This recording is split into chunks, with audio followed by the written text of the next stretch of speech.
नमस्कार. आजची रेसिपी आहे उकडीचे मोदक. नारळ फोडण्यापासून उकड कशी काढायची, सारण कसं बनवायचं, त्यातीलच वाटीने प्रमाण सारणचं मोजलेलं आहे. मोदक किती वेळ वाफवायचे तेही सांगितलेलं आहे. व्हिडिओ शेवटपर्यंत नक्की पहा. एक नारळ घेतलाय, तो सोलून घ्यायचा आहे.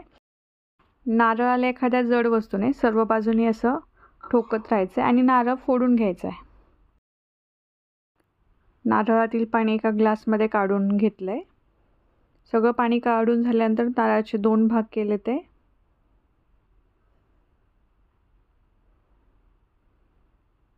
मी इथे एका स्टीमरमध्ये 1.5 ग्लास पाणी घेतलंय आणि खोबऱ्याच्या वाट्या त्याच्यावरती वरच्या स्टीमर पॉटमध्ये अशा पालत्या ठेवायच्यात. एक 5 मिनिटानंतर त्या परत उपड्या करून ठेवायच्यात.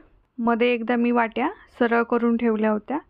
एक साधारण 15 मिनिटानंतर झाकण काढून घ्यायचे आणि खोबऱ्याच्या वाट्या त्याच्यातून काढून घ्यायच्या. ते थोडंसं थंड झाल्यानंतर खोबरं आपल्याला त्यातून सेपरेट करायचं आहे. घेतलंय आणि सुरीच्या किंवा एखाद्या टोकदार वस्तूच्या साहाय्याने खोबऱ्याच्या कडा हळूहळू काढून घ्यायच्या. ते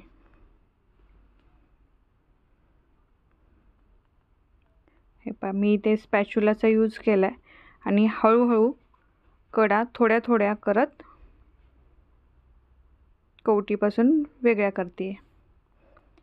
थोडं स्लोली करायचं आहे. एक सोपी ट्रिक आहे अखंड वाट्या काढण्यासाठी. पूर्ण वाटी निघाल्यामुळे किसायलाही सोपं जातं आणि खूप सोपं आहे.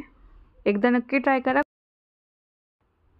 वाटीला असं मागच्या बाजूने थोडंसं ठोकून घेतल्यानंतर खूप लवकर कडा सोडते आणि खोबऱ्याची वाटी अखंड निघायला हेल्प होते आणि पटकन निघते.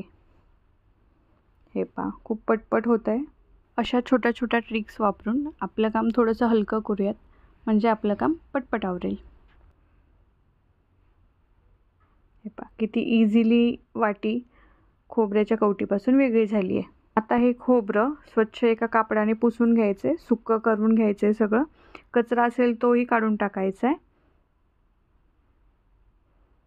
मी 2ही वाट्या स्वच्छ करून घेतल्या ते आणि एका पिलरच्या मदतीने त्याच्यावर असणारे हे ब्राऊन काढून टाकायचे, त्याची साल काढून टाकायचे आणि त्याच्यानंतर मी खोबरं किसून घेतलंय. पर्याय बारीक खोबरं चिरून मिक्सरला फिरवून घेतलं तरी चालेल. एका नारळाचं साधारण 1.5 वाटी खोबरं निघाले. 1.5 वाटीसाठी पाऊण वाटी गूळ, तूप, खसखस भाजून घेतली आहे, वेलची पावडर, जायफळ इथं किसून घेतलंय आणि 1 चिमूट मीठ. कढई गरम करायला ठेवली आहे. त्याच्यामध्ये साधारण पोह्याचे 2 ते 3 चमचे तूप घातलंय आणि त्याच्यामध्ये आता खोबरं थोडंसं परतून घ्यायचं आहे. याला खरं तर तुपाची गरज नसते, पण थोडंसं तूप टाकल्यामुळे चव छान येते. खोबरं थोडंसं परतून घ्यायचं आहे, त्याचा रंग बदलू द्यायचा नाही आहे. मंद गॅसवर खोबरं थोडंसं भाजून घ्यायचं आहे. त्याच्यानंतर त्याच्यामध्ये गूळ टाकून व्यवस्थित मिक्स करायचं आहे. गूळ विरघळायला लागला की त्याच्यामध्ये बाकीचे साहित्य घालायचं आहे. हे पहा, व्यवस्थित मिक्स करून घेतलं आहे मी. इथे गॅस मंदच ठेवला आहे, गॅस फुल करायचा नाही आहे. इथे व्यवस्थित मिक्स झालं आहे. त्याच्यामध्ये टाकली आहे वेलची पूड, 1 चमचा भाजलेली खसखस, जायफळ आणि चिमूटभर मीठ. हे सगळं टाकल्यानंतर सारण व्यवस्थित परतून घ्यायचं आहे. व्यवस्थित कोरडं झालं की आपलं सारण तयार होतं. एक 7 ते 8 मिनिटं सारण बनवायला लागतात. हे पहा, आपलं सारण व्यवस्थित झालं आहे. सारण काढून एका भांड्यात थंड व्हायला ठेवून द्यायचं आहे. आता काढूयात उकड. उकडसाठी तांदूळ पीठ घेतलं आहे 1.5 वाटी. 1.5 वाटी पाणी, तूप आणि चवीपुरतं मीठ. मी इथं 1.5 वाटी पाणी ओतून घेतलं आहे. त्याच्यामध्ये टाकलं आहे थोडंसं तूप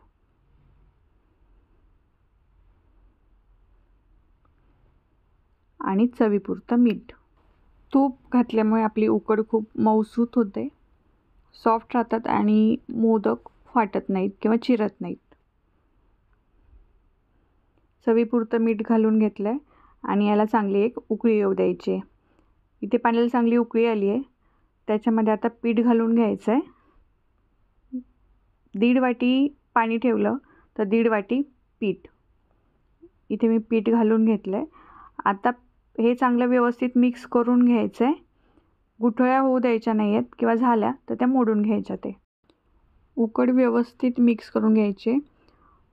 पीठ घातल्यानंतर गॅस कुठेही मोठा करायचा नाही. अगदी मंद गॅसवरती उकड बनवून घ्यायचे. हे जसं मिक्स होईल तसं गॅस बंद करायचा आहे आणि त्याच्यावरती झाकण ठेवून द्यायचं आहे.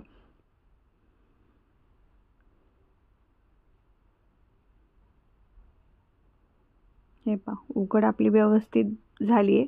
सगळं पीठ मिक्स झालं आहे आणि 15 मिनटासाठी झाकण तसंच ठेवून दिलं आहे मुरायला. आता 15 मिनटं झाल्यानंतर उकड एका मोठ्या भांड्यामध्ये किंवा परातीमध्ये काढून घ्यायचे.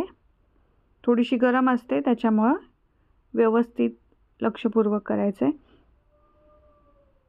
थोडासा तुपाचा हात लावत उकड व्यवस्थित मळून घ्यायचे.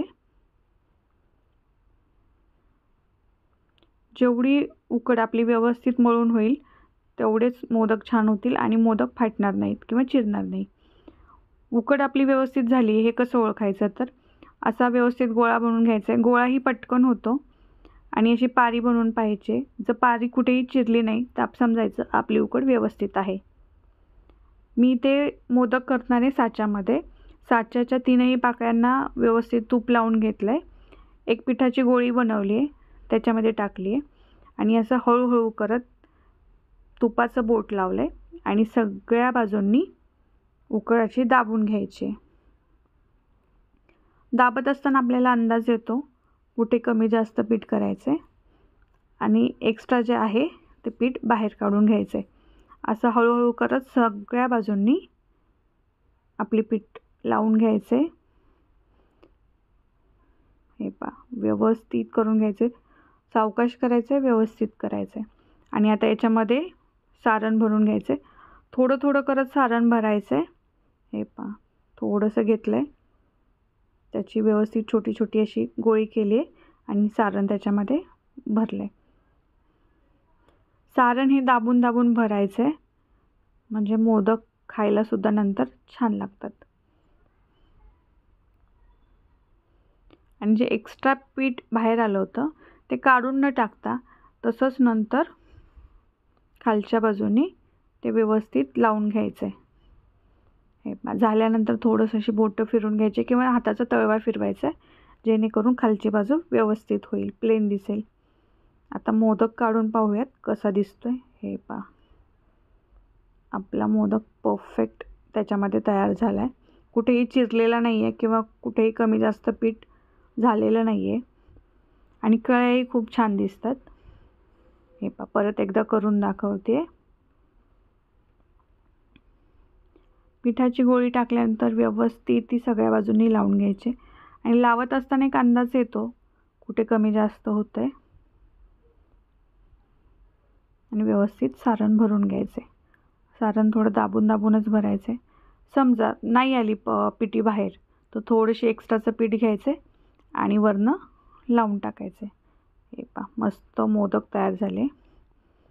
इथे मी स्टीमरमध्ये केळीचं पान ठेवलं आहे. केळीचं पान नसेल तर सुती कापड ठेवलं तरी चालेल. त्याला थोडंसं तूप लावून घेतलं आहे आणि तयार झालेले सगळे मोदक त्याच्यामध्ये ठेवून घेऊयात. साच्यामध्ये केले की छान कळ्याही दिसतात. हातावर केले तर उत्तम, नसेल जमत तर साच्यामध्ये करावेत. मोदक ठेवून त्याच्यावर एक सुती कापड टाकले आणि स्टीमरचं झाकण लावून घेतले. 15 मिनटासाठीही मोदक असेच ठेवून द्यायचे. ते 15 मिनटानंतर पाहूयात मोदक आपले कसे झाले ते. हे पहा, मस्त, कुठेही मोदक फाटलेला नाही आहे किंवा चिरलेला नाही आहे. मस्त मोदक तयार झालेत. दुसरी बॅच पण अशीच करून घेऊयात. मोदक वाफवायचे हे पूर्णपणे मध्यम गॅसवरच. कुठेही गॅस मोठा करायचा नाही किंवा अगदी मंदसुद्धा करायचा नाही आहे. 15 मिनटं मध्यम गॅसवर. हे पहा, आपले मस्त असे मोदक तयार झाले, गणपती बाप्पाच्या आवडीचे. स्टीमर आणि केळीचं पान नसेल तर वड्या उकडायच्या चाळणीला तुपाचा हात लावून त्याच्यामध्ये सुद्धा मोदक ठेवून उकडू शकता. तसेही खूप छान होतात. फक्त वरनं सुती कापड टाकायचे, मोदक फोडून त्यावर अशी एक तुपाची धार द्यायचे आणि सर्व करायचे. मोदक कसे झाले ते नक्की सांगा. तुम्हीही ट्राय करा आणि कमेंट्समध्ये नक्की सांगा कसा वाटला ते. Please like, share, subscribe. Thank you for watching.